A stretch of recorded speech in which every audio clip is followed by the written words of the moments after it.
iHeartRadio Broadway, driven by Mercedes-Benz. The best or nothing. Welcome to another episode of Growin Up Broadway, the world's first podcast for theater makers who are young or young at heart. Today's show features president of the original production, Mr. Paul Canaan, and Broadway and television star Luca Padovan. So help me, Sondheim? So help me, Sondheim. Let's do it. Growing up, yeah, we're growing up. Yeah, we're growing up Broadway.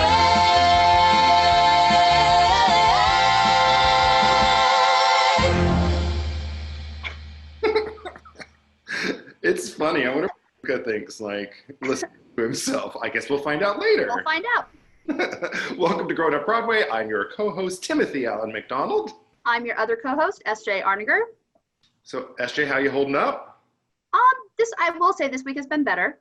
I think kind of having a date on the calendar for April 30th has made me relax a little bit, even though, let's be honest, it's probably not going to happen, but it's been better. How are you doing?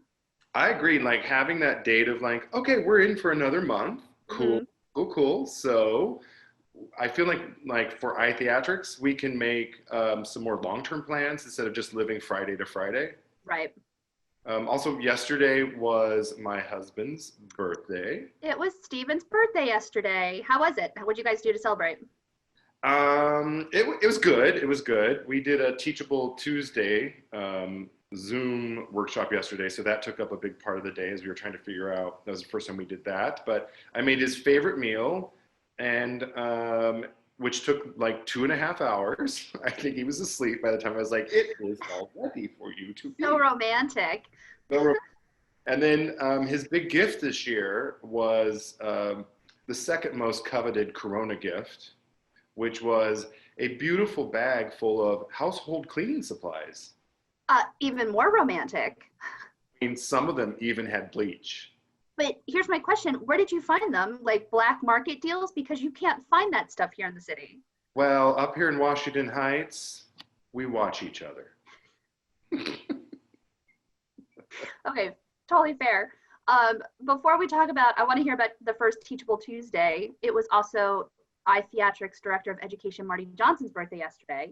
It sure was. So just want to wish him a happy birthday as well. iTheatrics had a little adult beverage gathering after our Teachable Tuesday, and it was a surprise, and everyone showed up with signs, happy birthday, John. Aww, and that's very sweet. It's nice. We all just hung out and chatted for a while. Yeah, after he got off the phone with you, we had like a little friends group that did a little virtual happy hour birthday party for him too. So I think he had a good birthday, social distancing. Also, Susie told the story because she bought a bearded dragon in her like tiny bedroom with her entire, apartment, not bedroom, and didn't realize that they grow to these like literally, like she's now the mother of dragons. And also it won't eat anything she cooks, just like her family. It will only eat live crickets. And when I realized that not even the bearded dragon will eat Susie's cooking, I got so hard, and then it turned into tears. I broke. I definitely broke yesterday. Here's my question. Where does one get live crickets during a social distancing Apparently, there's a guy in the Bronx, and it's like some weird deal. Or she's like, you got the crickets? And he's like, I got the crickets. And then there's like an exchange, and I don't know. I don't want to like get anyone in trouble for cricket. Okay. So I will be texting Susie later to ask so many follow-up questions. But I do want to know how the first Teachable Tuesday went for iTheatrics. It was really, really great. It's funny, when everyone got into the Zoom room with us, everyone looked a little beat up because we all beat up. And then Marty got everybody together, and Cindy did this like hypnotic centering exercise that she's so good at. She was so good at it that one of the teachers fell asleep with the camera on and then slept through the rest of the whole thing. Like, I think she was really tired and was like, finally, I am alone and I can sleep, and was just out through the whole thing. That's how good Cindy Ripley is. And then Steven taught some choreography for Shrek. And it was funny because by the end of it, like everybody was smiling and they looked 10 years younger. Oh, that's great. Yeah, it was great. It was good. I can't wait to do the next one. Can people still watch the first Teachable Tuesday even after it happened?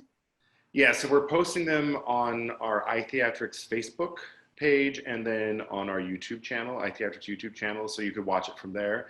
And the other thing that I think is cool about it is that we're giving the teachers the lesson plan because there's so many requests to do master classes on Zoom with school groups and academies all over the world. And we just can't do all of those. So it's kind of fun to be able to give the teachers like, hey, here's something new that you could teach. Here's a 30-minute session. And we give them all the materials, including the music, the recordings that we use. And then that's all downloadable. So what's on the docket for next week's Teachable Tuesday? Actually, Marty and I were just talking about that. And it's going to be all dedicated to music. And I think it's going to be like a warm-up intensive with some really new, fun, original warm-up stuff that we've been using for years. I think it's going to feature Marty, Lindsay, and Dan. Oh, nice. Sparkles himself. He doesn't even know that. Sparkles. Oh, well, he's managing our Zoom podcast right now, so now he knows. Now he knows. Now he knows. So should we get to our first guest? Please. So, we have not one but two guests. Paul Canaan, who is the president of the original production, is with us. So welcome, Paul. Mm-hmm. Hi. Hi, guys. How are you? Oh, just dealing, but I'm Just good. dealing, living life. I'm as good as I can be. Wait, I have a quick question. Because it does look like a Rorschach test behind you. So SJ, what do you see? Yeah. I see one of those like cross between a butterfly and one of those like moth things. Like the big moths that have like the horns, the furry. You know what I'm talking about? Ew. I see like King Kong, and then it's almost bearded, like Gizmo from that movie. What was that? Gremlins. It looks like Gizmo as Yoda in the middle. I can see that. I see King Kong, definitely. The two King Kongs on the side. A little fairy riding a unicorn. Oh, yeah. Oh. Okay, sorry. I got us so distracted. I'm sure this is a stunning podcast. What do you... When I Zoom with people, be like, before we start, what do you see? Tells you everything you need Get their minds going. Oh, okay. So back to you, Paul. You were the president of the original production. Yes. Can you tell us what the original production is? Basically, it is a theater resource for original choreography, and it's streaming instructional videos from Broadway choreographers and the licensing rights to actually do their work on your stage. So it's for schools and college productions, community theaters that want to learn. Because when I was a kid, I would just rewind VCR tapes, kids, that's a thing, and watch Tony Awards and teach myself every move I possibly could. And I was obsessed, and I thought, what if I had Susan Stroman or Jerome Robbins or someone in my living room teaching me these amazing steps? So how did the original production come to be?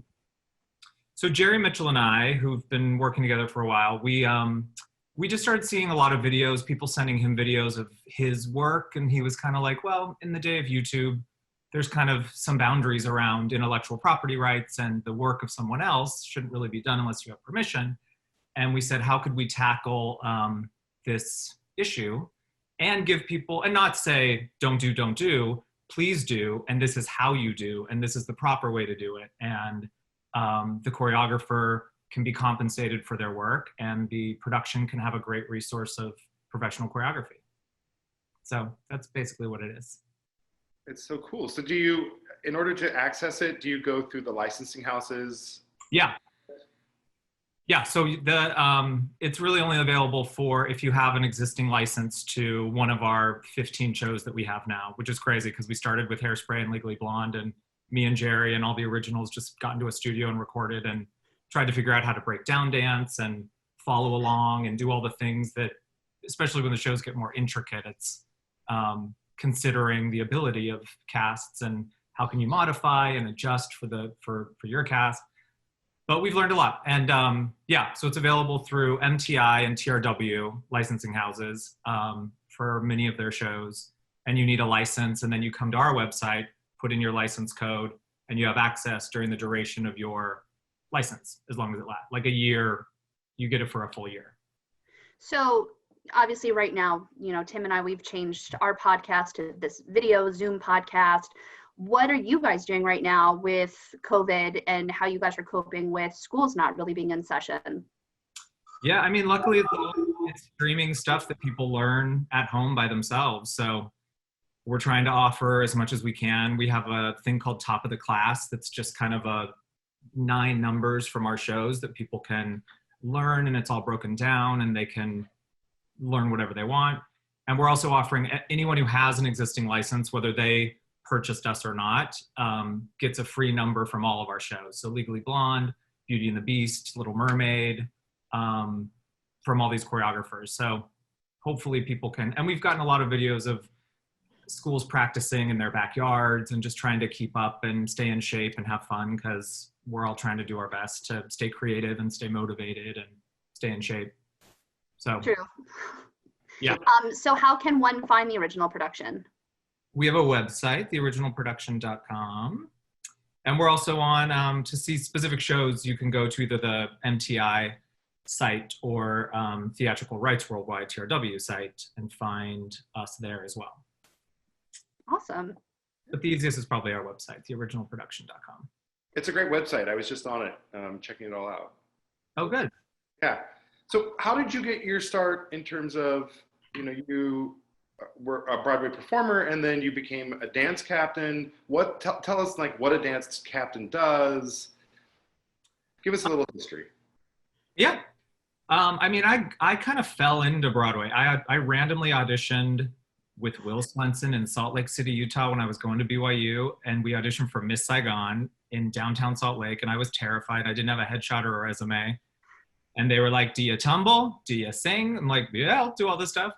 And they called me 2 weeks later and said, can you be on Broadway in Miss Saigon? I was like, confuse me? What does that mean? What do I do? I don't have a house in New York City. So it was very fluke, crazy, terrifying time. And I moved to New York, and just luckily I had a Broadway show, and I walked into the box office and I said, I have rehearsal for the play. And this woman was like, rehearsal for what play? I was like, this play, Miss Saigon. Oh, you want to go in the stage door where the actors go? Okay, where's that?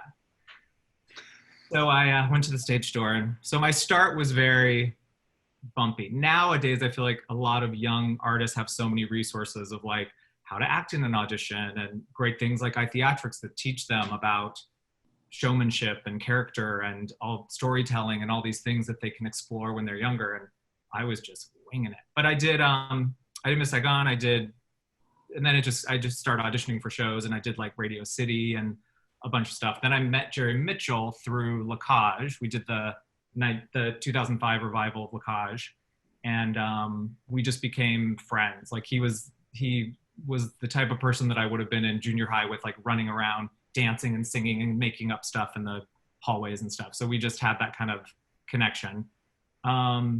And I actually wasn't a dance captain in Legally Blonde. People think I was because I was on the Search for Elle Woods show. But that was also kind of a fluke. I wasn't a dance captain for that show.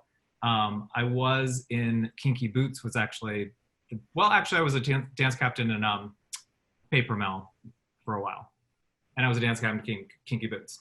But a dance captain basically maintains the show and cleans the movement and puts people into the show that are coming newly, and takes notes and gives notes and makes sure the show stays clean and fresh as it did opening night, and the integrity of the show is kind of maintained.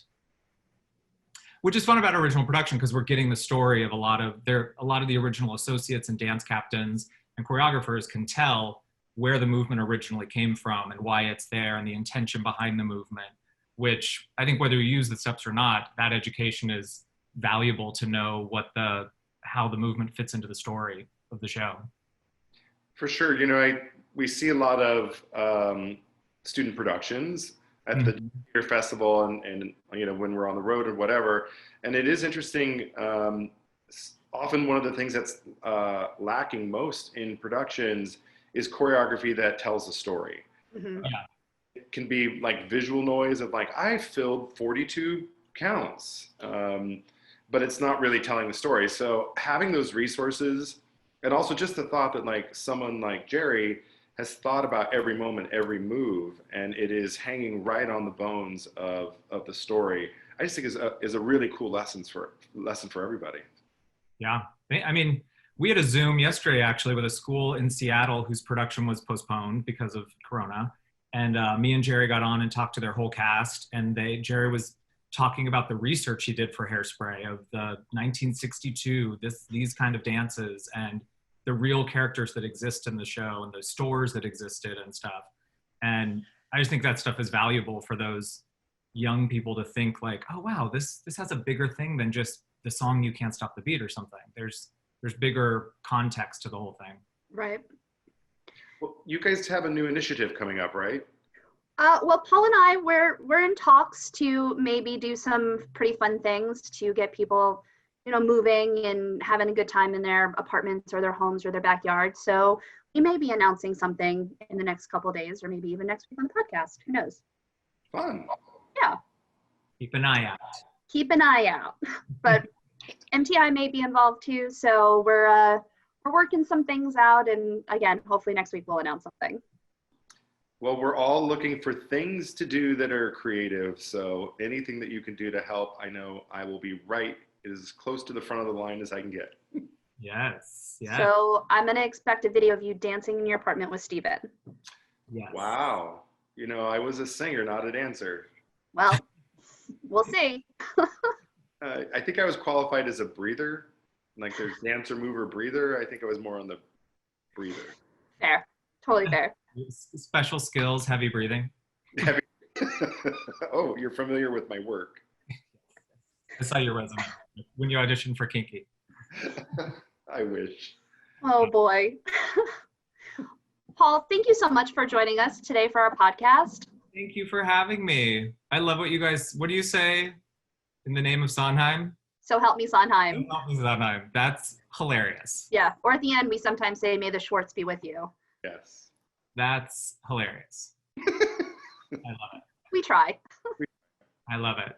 All right. Thanks, Paul. Thanks for having me, guys. We'll talk soon. Healthy, everyone. Bye.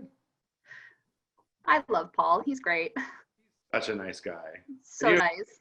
He's been to the Junior Theater Festival. Has he? Yeah, he was at West. Oh, the year I wasn't there. All right. Yeah, I missed out. Yep. Yeah. What can I say? It's an experience to say the least. It is. All right, our second guest. This is a big show. 2 Big guests. show. 2 guests. We've never done this before. Oh, no. Please welcome Broadway and television star extraordinaire, Mr. Luca Padovan. Hello. Hi, Luca. How are you? Good. How are you doing? How you guys coping? I'm great. That was quite the intro. I feel so honored. Extraordinaire. That's very nice. It's a tough word to spell, by the way. Mm-hmm. That is true.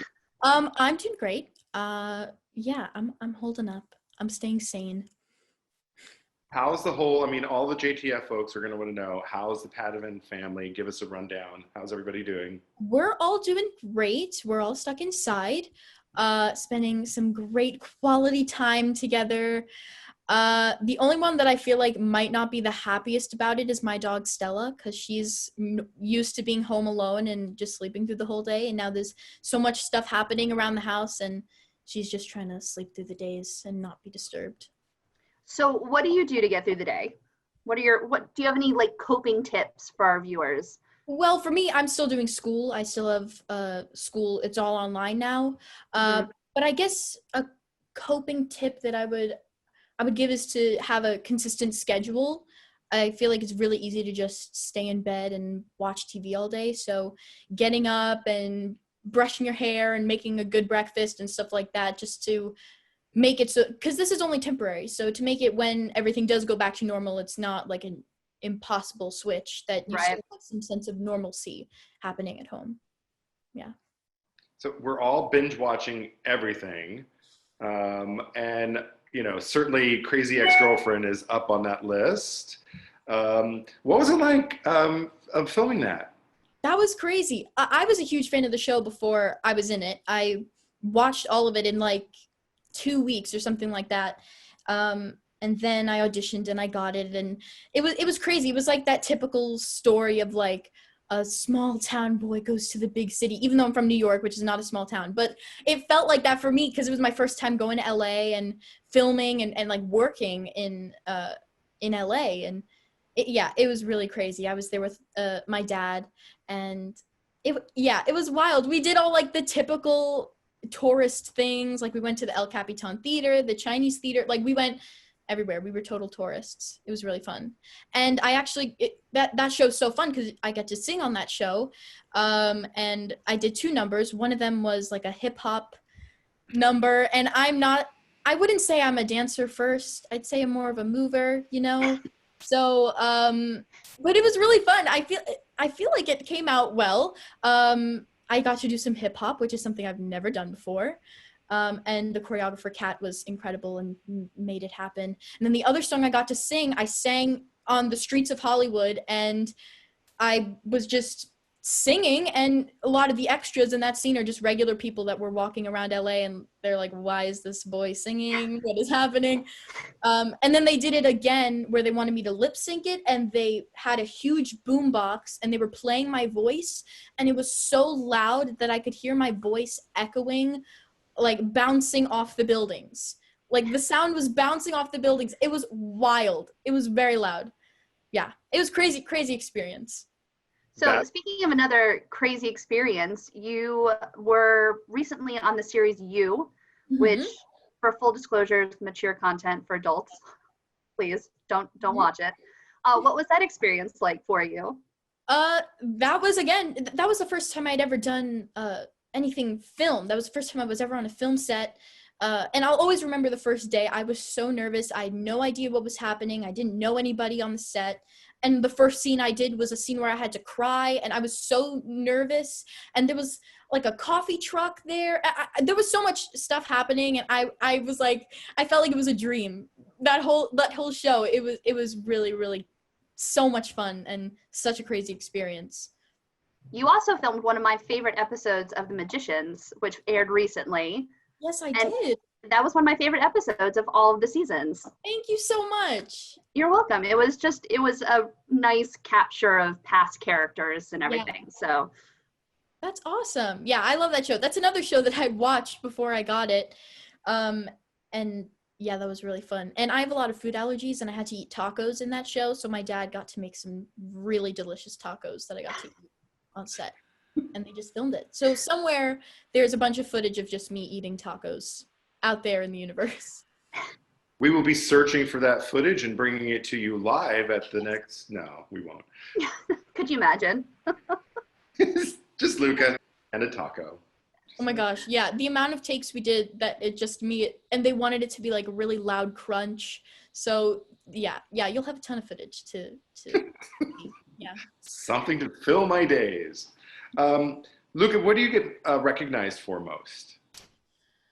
I think I get recognized most for Paco. I've gotten stopped on the train a couple times of people that told me that they watched the show, and there are a lot of like I didn't think that a lot of like men would watch the show because originally it was on Lifetime, and that network is more targeted towards women, but there were so many like tough New York guys with like thick New York accents that would come up to me on the train, and I thought I was going to be mugged. And then they were like, no, I love the show. I watched it with my girlfriend or wife or whatever. And we feel so bad for you. Are you okay? It's not nice what they're doing to you. And I was like, what is happening right now? Yeah. I definitely had to watch the show like this when you were on. It's like, don't hurt Luca. Yeah. So, okay, any advice for our teens out there, your fellow teens, in terms of this, this crazy time that we're living in? Like, what are some positive things that they can do to keep connected?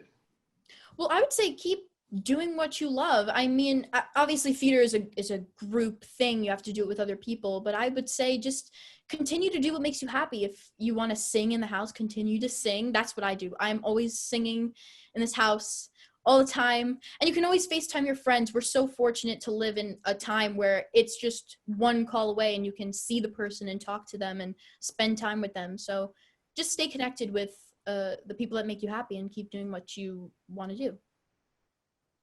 That's awesome. It is. So, I thought you froze for a second, Tim. I was like, oh no. Here. There, we're good. Are you ready for some rapid fire questions, my friend? I am. I'm so ready. Okay, you're used to the JTF, rapid fire quiz. Mm-hmm. All right, Tim, you've got the first question. Okay, you ready? Mm-hmm. What is your favorite musical of all time? Into the Woods and Wicked. Funniest or most embarrassing thing that has ever happened to you live on stage? When I was in Newsies, I was about to go on stage for King of New York, and I lost my tooth, and for most of the number, I had to put my tongue to block my my gums from bleeding onto the stage. So that was fun. Oh, God. Occupational hazard. If you could play any role, regardless of gender, which would you choose? Oh, this is I've always wanted to play Fiyero in Wicked, of course. Regardless of gender, I feel like playing Katie Heron in Mean Girls would be so fun. I feel like I relate to her the most in the show, and that would be a dream role of mine. Just That's a good one. So much. What was the last song you listened to? I believe it was There's a Great Big Beautiful Tomorrow from Disney World in Tomorrowland, the Carousel of Progress. That one. That was probably the last one I heard. Who do you want to be when you grow up? I want to be a performer. And if Tim ever retires from iTheatrics, I'll always be there for iTheatrics and JTF. There you go, Tim. All yours. The future is in good hands at iTheatrics. You heard it here. Luca, CEO, iTheatrics Worldwide. What would be the name of your one-man show? I thought about this because I've gotten this question before and I never know what to answer, but I think I would name the show Oh Boy, because I feel like that relates to me all the time, like, oh boy, like that. And it's also a Mickey Mouse quote because he always goes, oh boy. So I feel like it has two meanings, and that's what I would, yeah.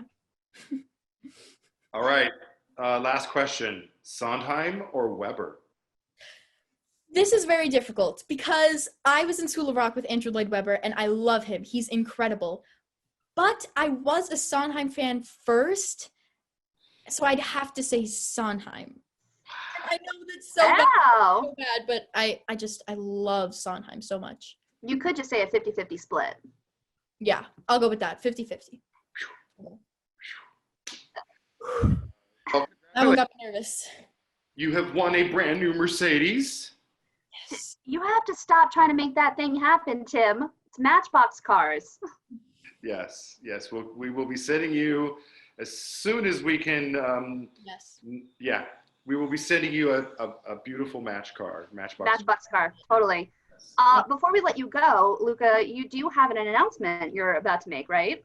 Yes, I do. I want to tell all the people at home that you can catch me and my friend Isabella Russo on JT Fridays this Friday at 4:00 p.m. and it's live. So I'll see you there. Yay! Are you two gonna perform by any chance? I don't know. I guess you're just gonna have to watch and see what happens. Watch what happens. A Newsies quote. You're just gonna have to watch what happens. Oh, yes. Tune in. You'll see what happens. Will they sing? What will they sing?